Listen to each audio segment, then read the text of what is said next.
What's going on, you guys? Welcome to our mini doc presentation on Shintoism. Let's get started with a little background information first. Shintoism is derived from the Japanese term Shinto, roughly meaning the way of the gods. It is one of Japan's traditional religions, but is often practiced alongside another religion such as Buddhism.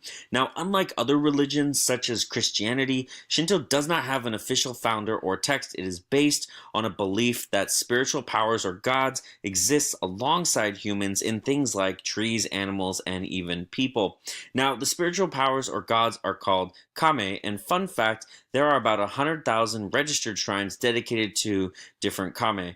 Entrances to the shrines are often marked by painted red gates called tori, which you will learn a little bit more about later on. Now, here we see the most well-known of the kame, Amaterasu, the sun goddess, and Kitsune, a fox well known in Japanese folklore. Now, let's move on to some of the Shinto shrines. Now, before entering a shrine, it would be customary to purify oneself by washing your face and hands.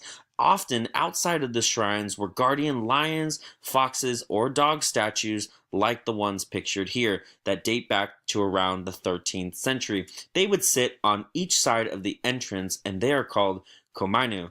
This is a picture of the Usa Jingu Shrine, a highly revered Japanese shrine built in the early 8th century, and often both Shinto and Buddhist ceremonies would be practiced here. Now, here we see a photo of the Kamigamo Shrine, and it was founded in the 6th century and is one of Japan's oldest and most honored shrines. Lastly pictured is the Ise Grande Shrine, dedicated to the sun goddess herself, and is one of Japan's most important shrines. Fun fact, it is torn down and rebuilt exactly every 20 years, symbolizing the Shinto belief of death and renewal. Now, Shinto gods were often anthropomorphized into figurines that would be carved out of Japanese wooden cypress trees. These date back to around the 7th century. Borrowing from Buddhist influence, the figures sit in an almost Buddha-like position with their legs folded beneath them, and it was thought that these figurines were in fact carved from old wood trees revered as dwelling places of kame. This gave a sense that the tree spirit had in fact entered into the wood. Now, moving on, we see more examples of kame dressed in priestly garb that date to around the 12th and 13th century. In fact, there were joint Shinto and Buddhist practices early as the 7th century, with Buddhist priests worshiping kame as the protective guardians of their own temples.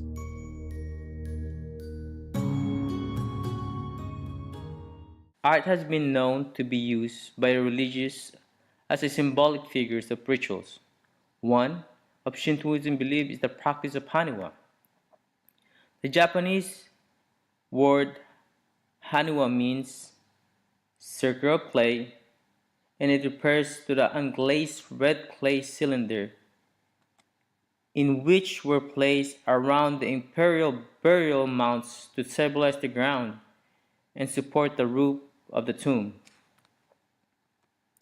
Haniwa are usually a human figures and sometimes with the armor. There is a theory that soul of the deceased people would reside in Haniwa figures. The Haniwa that are equipped with weapons, armor, are thought to be the container for souls. The armors and weapons would drive away the evil spirit and protect the buried ruler from calamity.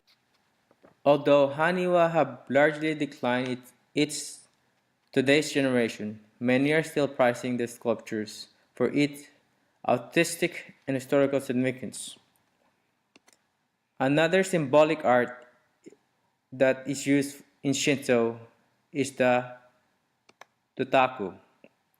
Dotaku are Japanese bells that are made in thin bronze and richly decorated.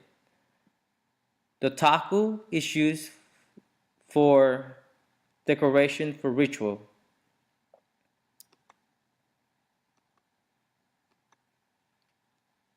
If you look closer at The Totakobo, you can see the different designs based on their culture. It shows the ways of their living from agriculture, hunting, and their animal livestock. Historians believe that otaku were used to pray for good harvests. Also, the otaku is used for emergency bells intended especially in case of invasion, particularly invaders from the Korean peninsula. The otaku is the common symbol for Japanese Buddhism. It had been so influenced by Shinto.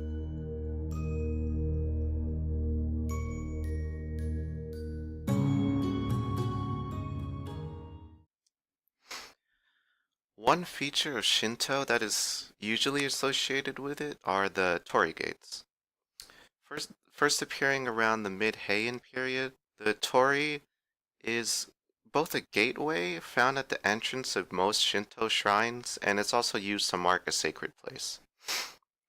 Passing through a torii is seen as a representation of a transition from the profane to the sacred, or pretty much from this physical to the spiritual, in a sense.